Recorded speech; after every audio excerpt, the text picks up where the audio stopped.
Ինչպես է այստեղ առևտուրը։ Լավ է քուր ջան, զատիկի հետ ցավը տանեմ։ Ժողովուրդը գալիս են էլի։ Հարկային նոր քաղաքականությունից գոհ եք, դժգոհ եք։ Ամեն ինչ նորմալ է, ես հիմնականում այդ բիրիկանոցներից եմ օգտվում։ Ինձ իրանք շոտ ֆակտուրա տալիս են։ Այսինքն տենց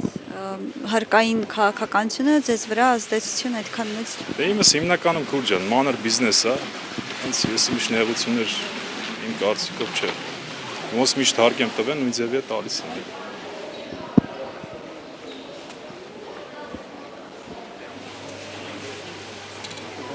Այս տարին ինչ սկսել է, այդքան էլ լավ չի,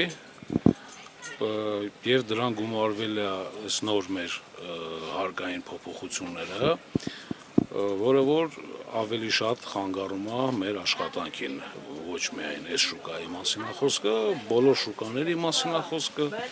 բոլոր խանութների մասին է խոսքը, մի խոսքով յուրաքանչյուր տնտեսվարողին խանգարում է այս ամեն ինչը։ Ինչով է պայմանավորված այդ խանգարելը։ Առաջ օրինակի համար թղթավորման եւ ոչ թղթավորման հարց ունենք 25 թվականի հունվարի 1-ից ուժի մեջ մտած մեր նոր օրենքը, որ պարտադիր պետք է թղթավորված լինի ապրանքը ու հնարավորություն են տալի ընդհանուր մինչև 1% նվազեցնելու, հա, թղթավորված ապրանքի ժամանակ։ Եվ կար սենց մի հատ դրվագ, որ նախկինում, եթե չունեք թղթավորված ապրանք, հարկը 5% էր կազմում, վճարում եք 5% դրա համար։ Հիմա նոր օրենքով ասում է, եթե չունես, հնուց ունես ապրանք, որը որ թղթավորված չի, դա պետք է գույքագրես եւ դրա համար 10% վճարես։ Ասենք լոգիկայից հեռու բան է, եթե ժամանակին թույլ եք տվել մարդուն ունենալ առանց թղթաբանության ապրանք վաճառել եւ 5% հարկ վճարել, մարդիկ կան, ասենք միլիոններով կուտակված ապրանքներ ունեն առանց թղթաբանության։ Ինչի համար 10% վճարեն այդ ապրանքի համար։ Գնորդները, ովքեր որ գալիս են շուկայից վերավաճառելու համար ապրանք են գնում, այդ մարդիկ չգիտեն ինչ անեն։ Առանց թուղթ ապրանքը առնեն, թե թղթավորված ապրանք առնեն, ձեռք բերեն, իսկ որ վաղը միսօր, քանի որ ամիսը մեկ, երկու ամիսը մեկ մեր օրենքները կայուն չեն, միշտ փոփոխվում են, ոչ մեկ չգիտի վաղը իրեն ինչ է սպասում, մտածում եմ կարող այսօր ինքը թղթավորված ապրանք գնի, վաղն էլ դրա համար ինչ որ մի հատ խնդրի առաջ կանգնի։ Եվ շուկայի այցելուները պակասել են, բավականին պակասել են, 50-60% պակասել են գնորդները։ Եվ դրա հետ մեկտեղ հարթակներ են բացվում on-line, որը որ մեր երկրի հետ բացարձակ կապ չունեն, այդ գումարները մարդիկ որ պատվիրում են, թեև այդ ապրանքները աննորակ են, սկսենք դրանից, պատվիրում են, տեսնում են այլ բան, գալիս է այլ բան, դա իր հերթին, եւ խնդիրը նրանում է, որ այդ հարթակները երկրի գումարները տանում են։ Այսինքն այդ գումարը մեր երկրում չի շրջանառվում, գումարը երկրից դուրս է գնում, որովհետեւ հարթակները հայկական չեն, մեր հարթակները չեն։ Ու դա բերում է այդ գլոբալ առևտրի անկմանը եւ դե բնականաբար եթե մարդկանց առևտուրը նվազում է, բնականաբար աշխատատեղերն էլ, հա, մարդկանց գործից հեռացնում են, որովհետև էլի վիճակի չեն վարձատրել աշխատողին, թե ժամանակին յուրաքանչյուր տնտեսվարող օրինակ իմար պայմանական ունեն 2 աշխատող, հիմա մարդկա մեկին է պահել, մեկին ազատել է աշխատանքից, տնտեսվարող կա, որ երկուսին էլ աշխատանքից ազատել է, ինքը մենակով հասցնում է ամեն ինչ անել, որովհետև ես իմ տենց շարժ չկա առևտրի մասով, հա, այդ է խնդիրը։ Իսկ հարկային նոր քաղաքականության փոփոխությունները կամ նոր քաղաքականությունը ինչի հետ եք դուք կապում։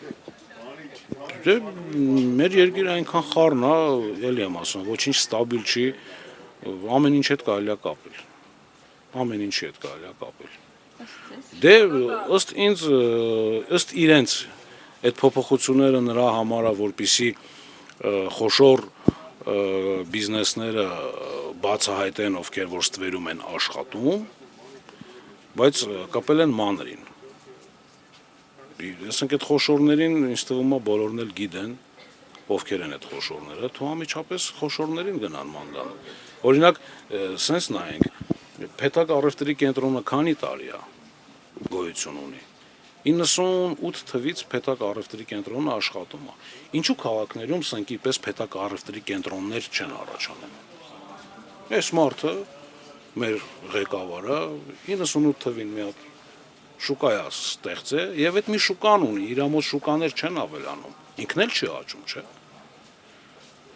Թող տեսնեն ով է շատ լավ աճում, թող այնտեղ ման գան։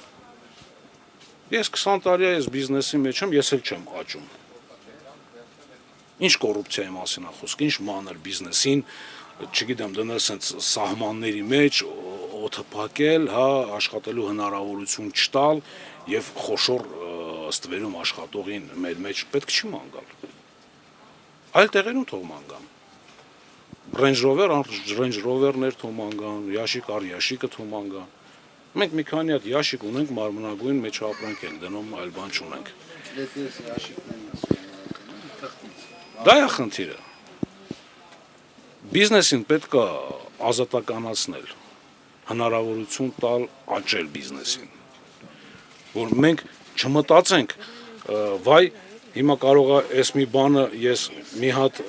նախադասության մեջ ինչ որ ճիշտ չձևակերպեմ իմ նախադասությունը, ես հաշվապատ չեմ ինքս։ Ոչ էլ ուզում եմ հաշվապա լինեմ, բայց երկիրը ստիպում է, որ բոլորը գնան, բոլոր տնտեսվարողները գնան մի հատ էլ հաշվապահություն սովորեն, որպեսզի իրանք իրենց գործերը անեն հաշվապահական կամ հաշվապահ վարձեն,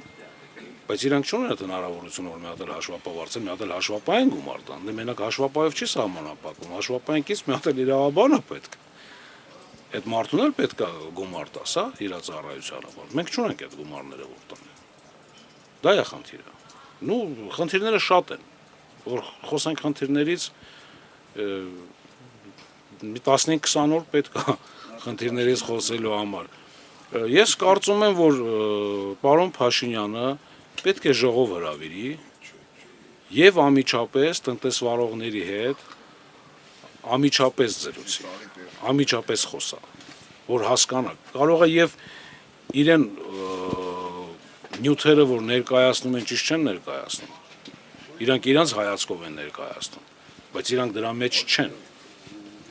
Բայց շատ տնտեսվարողների կարծիքով, ովքեր զրուցել են տարբեր ոլորտների մասնագետների հետ, նշում են, որ հենց հեղինակ այս օրենքների Փաշինյանն է։ Դե Փաշինյանը ոչ թե հեղինակն է, այլ հաստատողն է։ Այսինքն, եթե միայն պարոն Փաշինյանն է հեղինակը, էլ ինչի համար է ազգային ժողովը, եթե այդքան մարդ է աշխատում, աշխատավարձ է ստանում, պարգևավճար է ստանում, պետական մեքենա է ստանում, որը որ մեր հարկերից այդ ամենը առաջանում, թող բոլորին գործից ազատեն, մենակ պարոն Փաշինյանն աշխատի ու ծախսերը կքչան, չէ՞, այդ դեպքում։ Եթե միայն հեղինակը նա է։ Իմ կարծիքով ուղղակի ճիշտ չեն իրազեկում պարոն Փաշինյանին։ Ես տենց եմ կարծում։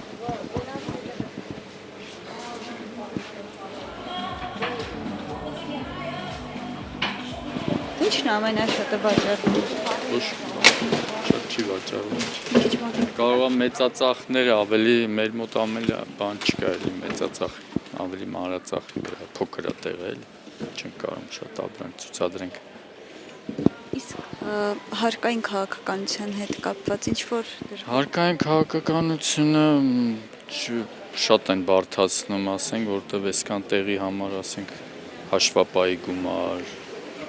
հետո այս ապրանքը լրիվ, ասենք, հաշվել է, ասենք, օրացույցները հիմա ավարտվել է,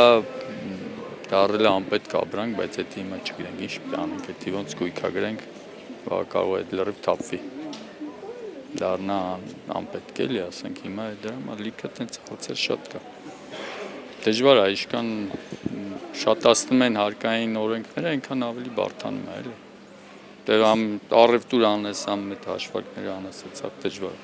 Իսկ շրջանառության 10%-ի հետ կապված ինչ կասեք։ Դե դա էլ ավելանում է 5% է, դարձնում են 10%։